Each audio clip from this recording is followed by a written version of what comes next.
ನಾನು 1 K G ಮೊಟ್ಟೆ ಕೋಳಿಗೆ ಸಾಂಬಾರು ಮಾಡ್ತಿದ್ದೀನಿ ಇವತ್ತು. ಅದಕ್ಕೆ ಬೇಕಾಗಿರೋ ಇಂಗ್ರೀಡಿಯೆಂಟ್ಸು: 1 ಈರುಳ್ಳಿ, 1 ಟೊಮ್ಯಾಟೊ, ಒಂದು 6ರಿಂದ 8 ಮೆಣಸಿನ್ಕಾಯಿ, ಸ್ವಲ್ಪ ಕೊಬ್ಬರಿ, ಶುಂಠಿ ಬೆಳ್ಳುಳ್ಳಿ ಪೇಸ್ಟು, ಸ್ವಲ್ಪ ಪುದೀನ ಮತ್ತು ಕೊತ್ತಂಬರಿ ಸೊಪ್ಪು. 2 ಸ್ಪೂನಷ್ಟು ಎಣ್ಣೆ ಹಾಕ್ಕೊಂಡು ಇವೆಲ್ಲ ಇಂಗ್ರೀಡಿಯೆಂಟ್ಸ್ನ ಹಾಕಿ ಬಾಡಿಸ್ಕೋಬೇಕು. ಕೊಬ್ಬರಿನ ರುಬ್ಬುವಾಗ ಹಾಕ್ಕೊತೀನಿ.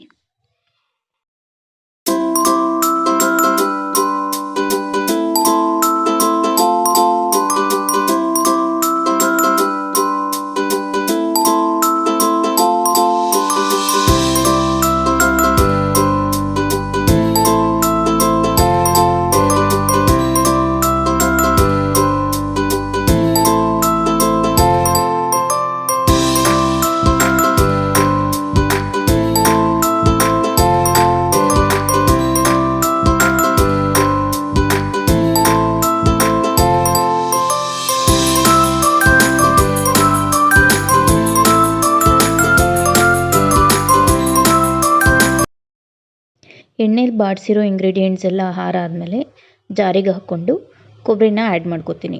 ನಾನಿಲ್ಲಿ ಒಣ ಕೊಬ್ಬರಿ ಯೂಸ್ ಮಾಡ್ತಾ ಇರೋದ್ರಿಂದ ಲಾಸ್ಟಲ್ಲಿ ಆ್ಯಡ್ ಮಾಡ್ತಾಯಿದ್ದೀನಿ. ಹಸಿ ಕೊಬ್ಬರಿ ಯೂಸ್ ಮಾಡೋರಾದರೆ ಲಾಸ್ಟಲ್ಲಿ ಸ್ವಲ್ಪ ಬಾಡಿಸ್ಕೊಂಡು ಆನಂತರ ರುಬ್ಕೊಂಡ್ರೆ ಚೆನ್ನಾಗಿರುತ್ತೆ.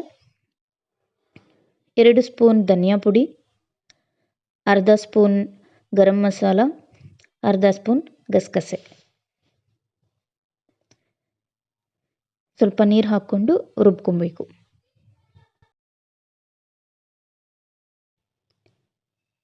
ಕುಕ್ಕರಲ್ಲಿ 2 ಸ್ಪೂನಷ್ಟು ಎಣ್ಣೆ ಹಾಕಿ ಚಿಕನ್ ಸೇರಿಸ್ತೀನಿ. ಅದಕ್ಕೆ 1 ಸ್ಪೂನಷ್ಟು ಉಪ್ಪು, ಅರ್ಧ ಸ್ಪೂನಷ್ಟು ಅರಿಶಿನ ಹಾಕಿ ಚಿಕನ್ ನೀರು ಬಿಟ್ಕೊಳ್ಳೋವರೆಗೂ ಕುದಿಸ್ತೀನಿ.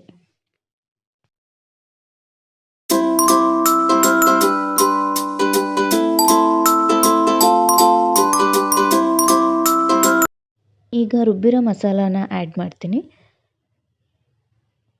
ಚಿಕನ್ ಮುಳುಗುವಷ್ಟು ನೀರನ್ನು ಹಾಕ್ತೀನಿ.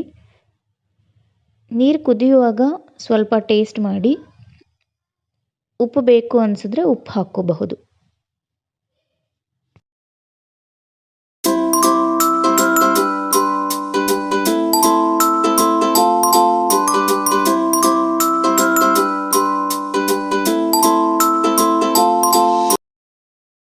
ಇದು ಮೊಟ್ಟೆ ಕೋಳಿ ಆಗಿರೋದ್ರಿಂದ 15 ಕೂಗು ಕೂಗಿಸ್ಬೇಕಾಗುತ್ತೆ.